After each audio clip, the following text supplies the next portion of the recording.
Tá. Bom dia. Nós vamos apresentar assim, brevemente um pouco da apostila, que trata de política de gênero. Tem ali as minhas credenciais que já foram trazidas, né? A minha formação, as participações ali das deputadas, né? O conteúdo, políticas públicas de gênero, é o geral. Eu começo revendo parte da história das mulheres no Brasil, trato sobre empoderamento, igualdade e equidade de gênero, sobre políticas públicas, gestão estatal e cidadania feminina, transversalidade de gênero, do assistencialismo ao investimento social, violência contra as mulheres, saúde, direitos sexuais e reprodutivos, participação das mulheres no mercado de trabalho, mulheres e empoderamento político, e, finalmente, trato da agenda política de gênero, seus limites e possibilidades. Eu gostaria de passar para uma outra apresentação, a partir de vocês terem uma ideia. A cartilha é disponível, todo mundo pode ter acesso a ela. E a minha intenção aqui é falar o que significa isto neste momento. O que significa um documento dessa natureza, trazendo de políticas públicas de gênero, tanto para as mulheres do partido como para o próprio partido. Já foi falado aqui anteriormente. O que significa? Eu diria que isso é um marco histórico. É um marco histórico, inclusive, que o PMDB sai na frente, porque é uma luta secular das mulheres. E o que um marco histórico faz? Converge para fatos ou acontecimentos e delimita um determinado momento da história. Eu diria que nós temos que entender esse momento com esse espírito. E o que isso faz? Provoca questionamento, algum tipo de mudança na realidade política, econômica, cultural e social. Seria, enfim, uma linha divisória entre o antes e depois. Eu diria que nós temos aqui no partido o antes da cartilha e depois da cartilha, e graças à luta dessas mulheres que vêm tratando disso. Bom, o que as mulheres reivindicam, então? Lutas que mudam a realidade no mundo e no Brasil. Muda a realidade no Brasil. Nós temos sistema de cotas, nós temos a Lei Maria da Penha, nós temos várias conquistas, que é graças a essas reivindicações por direitos igualitários, emprego e trabalho, que são de séculos, né? Acesso à educação, saúde, voto e participação no poder, combate à violência, respeito à diversidade e afirmação da cidadania, dos direitos humanos e da democracia. Eu faço uma discussão conceitual sobre direitos humanos e cidadania, mostrando que são parecidos, mas não são iguais, mas vocês encontram no texto, não tem necessidade de falar. Eu gostaria de falar por que as mulheres fazem essa luta, e que, na minha fala, vocês tentassem perceber o que é alguma coisa que foi de meados do século passado, e queria situar em 2 pontos aqui, na questão mulher e trabalho e na questão mulher e política. Então, tu vai passando, quando chegar lá eu falo. Pode ir indo. Aí são só definições. Mulheres, problemas. Então, vamos ver. Bom, no primeiro momento, o Aristóteles já dizia que o homem é um animal político e a mulher um animal incompleto, século V a.C., origem do patriarcado. Ou seja, qual é a ideia que fica a partir das sociedades ocidentais? É a ideia aristotélica, e não platônica, porque Platão dizia: deem os filhos para serem criados pelo Estado e as mulheres farão o mesmo que os homens. Nós temos na Revolução Francesa a Declaração Universal dos Direitos do Homem e do Cidadão, igualdade, liberdade e fraternidade. Em 1791, Olympe de Gouges resolveu escrever, contestando esse quadro, a Declaração Universal dos Direitos da Mulher e da Cidadã. Não deu outra, foi guilhotinado. Então, vejam bem, o Estado de Direito com contrato social, com contrato sexual, cria o contrato de casamento, o mito do amor materno e aquilo que a Simone de Beauvoir fala no segundo sexo. Pode passar. No Brasil, nós tivemos a primeira lei de educação das mulheres apenas em 1827. São os nossos marcos históricos, os bons e os prós e os contras. Em 40, Anísia Floresta defende mais educação e posição social mais alta para as mulheres. Em 1879, as mulheres são autorizadas pelo governo para estudar em instituições de ensino superior. Vejam como a nossa trajetória é recente. Mas elas são criticadas pela sociedade por seguirem esse caminho.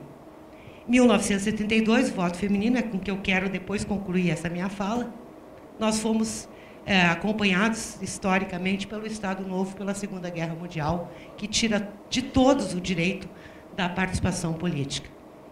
Em 51, a OIT aprova a igualdade de remuneração, trabalho igual para mulheres e homens, mesmo salário. Até hoje nós estamos discutindo isso, é ou não é?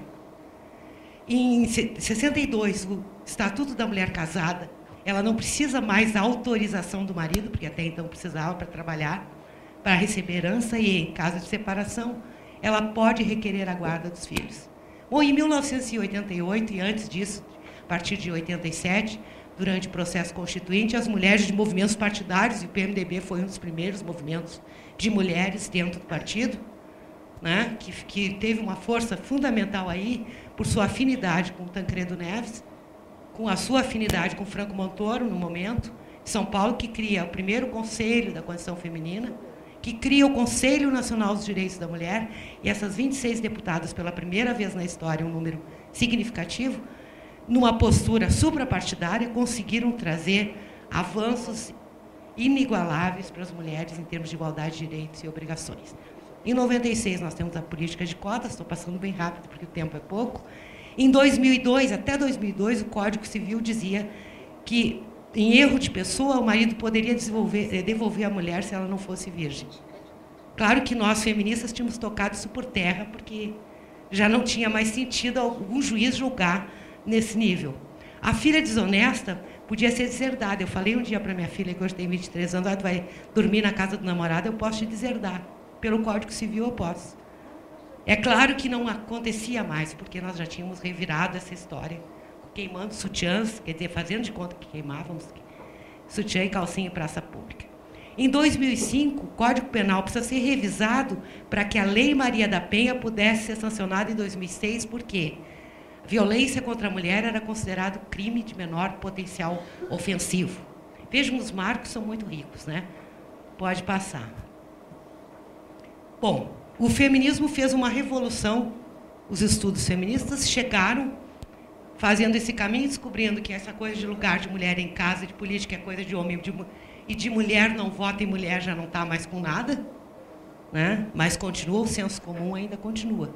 E a mídia continua reproduzindo essa ideia. Fizeram essa revolução, conseguiram juntar os institutos da democracia, da participação e da representação política, foram para fóruns internacionais, que foi falado aqui antes pela deputada, conquistaram espaços nacionais e, inclusive, com o terceiro plano de políticas públicas para as mulheres e a Lei Maria da Penha. Pode passar. Então, isso aqui é só uma ideia de aonde as mulheres andaram e aonde as mulheres foram buscar políticas públicas. Falta ainda buscar isso dentro do parlamento. Só para vocês terem uma ideia da magnitude da coisa. Bom, então vamos a meados do século passado. No momento que as mulheres saíram para o mercado de trabalho, nos países ocidentais da Europa, que estavam em guerra, porque precisava produzir, o pessoal que estava no fronte precisava se alimentar, né? Precisava de alimento, precisava de roupa. Aqui no Brasil, todo um processo de substituição de importações, as mulheres foram em massa para o mercado de trabalho. Fim da guerra, e esses meus fragmentos são de 45 a 62, de dois Jornal das Moças e as revistas Cláudia e Querida. Fim desse período, começa, então, teóricas como Padma Beauvoir questionando, Simone de Beauvoir, uma ofensiva na mídia para que as mulheres realmente retornassem para casa. Vejam bem, ó, noivado longo é um perigo, case logo, né? Lugar de mulher é no lar, o trabalho fora de casa masculiniza. Quantas vezes vocês ouviram dizer que nós feministas nos eram feias, sapatões e mal amadas? Não por nada, né? Bom, a mulher deve fazer o marido descansar nas horas vagas. Nada de incomodá-lo com serviços domésticos. Pode passar. A desordem, o banheiro desperta no marido a vontade de ir tomar banho fora de casa.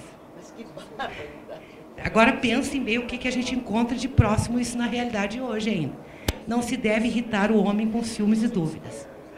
É fundamental manter sempre a aparência impecável diante do marido. Se desconfiar da infidelidade, a esposa deve redobrar os afetos e coisas. A esposa deve vestir-se depois de casada com a mesma elegância de solteira, pois é preciso lembrar de que a casta já foi feita, mas é preciso mantê-la presa. 55. Passa. Nos anos 70, tem toda uma discussão aí, o que se redige para a mulher? Como prender um homem por toda a vida? Quais as 10 maneiras de conquistar um homem? A melhor maneira de aproveitar os vestidos do ano passado. E essa teórica, Iloneida Studer, questiona nada sobre o homem indo à lua, a tecnologia pode passar. Então, nós temos aí 2 imagens, né, vendo como é que a mídia, uma ideia, né, uma imagem vale mais que 1000 palavras. A loira, né? A loira da cerveja, a loira do sabonete, a loira com apelo sexual. Isso continua. A gente está lutando por participação política, isso continua. Pode passar. No Dia Internacional da Mulher, 8 de março é o Dia Internacional do Homem na Cozinha. Duvido que vocês aqui não vão para a cozinha, os homens aqui. Mas ainda continua se dizendo que é o Dia Internacional do Homem, se a mídia diz. Parabéns a todas as mulheres, que bom, né? Deixe a mulher de sua vida mais bonita. Dê a ela uma televisão, um aparelho de DVD, chapinha, secador, batedeira, micro-ondas, máquina de fazer pão, lavadora e conjunto de panelas. Raros produtos, como além de sabão em pó e coisa. Em 2012 aparece um computador. Eu digo, oba, melhorou o negócio, ficou melhor. Só que o computador estava na cozinha numa situação em que ela certamente estava buscando na internet uma receita. Aí eu fiquei decepcionada. Pode passar. No Dia das Mães, eu adorei ali. Um upgrade de presente. Pô, eu digo, agora vem coisa boa. De mega filho para mega mães. 2012, gente. Lembro? Nós estávamos em 50, nós estamos agora no século 21. Já que você mora no coração dela, dê um desse. E enche a casa de alegria. Secadora, forno de micro-ondas, lavadora, fogão e refrigerador. Mães, chegou a hora de revelar seu preferido. Qual é? Refrigerador, lavadora, micro-ondas ou fogão? Pode passar. Bom, e aí tem uma história muito interessante também, que nós continuamos convivendo com a Amélia, aquela que era mulher de verdade, e a outra que é desafiadora de obstáculos. O erotismo e o belo feminino. E na política são as musas. Tá bonita a deputada, tem um taier bonito, a presidenta Dilma vai no cabeleireiro tal, usa terno não sei o quê, vermelho. A nossa candidata lá, Manuela, de Porto Alegre, tem os olhos muito bonitos, é jovem. A Maria do Rosário tem os olhos azuis lindíssimos. Nós tivemos as musas da Constituinte. A Rita Camata era a musa da Constituinte, reconhecida. Aí a gente pergunta, vocês são os musos? Estão preocupados? Algum até que se usa um Armani, mas aí é por uma questão de status, é diferente. Mas não se o cabelo está cortado Chanel. Bom, enfim. Então vamos concluindo. Por que eu tratei na apostila do nosso marco de políticas públicas, que é o CIDO, que incita o Estado, parte, que é o Brasil, a realizar campanhas de conscientização sobre a importância da participação plena e igualitária da mulher na vida pública e política, isso é de 2012. Por quê? A participação plena e igualitária da mulher na vida política é um componente necessário de uma sociedade democrática. E agora eu gostaria de fazer um retorno histórico, concluindo, antes que me deem um cartão vermelho aqui, voltando para o século XX, início do século XX, para tratar do voto feminino, porque são os 80 anos, a final do voto feminino. Então, vamos lá. Pode passar.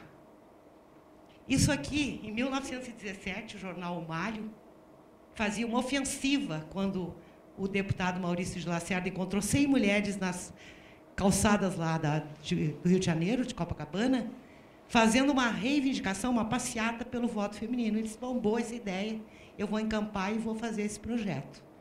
E ele leva o projeto. Em 1917, não chegou a ser desengavetado, mas essa charge saiu naquela época. Vejam bem o que tem aqui, né? O voto feminino causa polêmica e a charge mostra como a opinião pública reagiu ao projeto de lei que mais tarde, em 32, iria conceder o voto. E até desde 32 para cá, nós estamos lá, não chegamos a 2 casas dentro do Congresso, dentro da Câmara de Deputados. Câmara de Deputados também, né? Não chegamos a 10% ainda, não chegamos nos 2 dígitos. Há muito tempo estamos tentando. Bom, então vocês veem aqui que é afronta ao status quo de um projeto que sequer foi votado em 1917. Vamos ver qual é o diálogo, então, entre eles. Pode passar. O Zé do Povo é o personagem que articulava com o Carlos Lacerda, Maurício Lacerda, perdão, pai do Carlos Lacerda, né? E ele diz assim: aqui tem, seu Maurício, um quadro do futuro que nos espera se passar o seu projeto, dando direito de voto às mulheres. Em pouco tempo, elas, que são mais sabidas do que nós, aproveitarão a moleza dos homens e dominarão tudo. E teremos, então, esta beleza, o avô fazendo crochê, a avó fumando cachimbo, o marido amamentando o filho, enquanto a mãe vai para a Câmara dos Deputados deitar o verbo pela salvação da pátria. Tudo transtornado, tudo invertido. E aí ele dá uma informação errada, mas tem isso, a Constituição é clara, as mulheres podem ser eleitoras, a Constituição não era clara. Colocava a palavra cidadãos e se lia literalmente como de sexo masculino.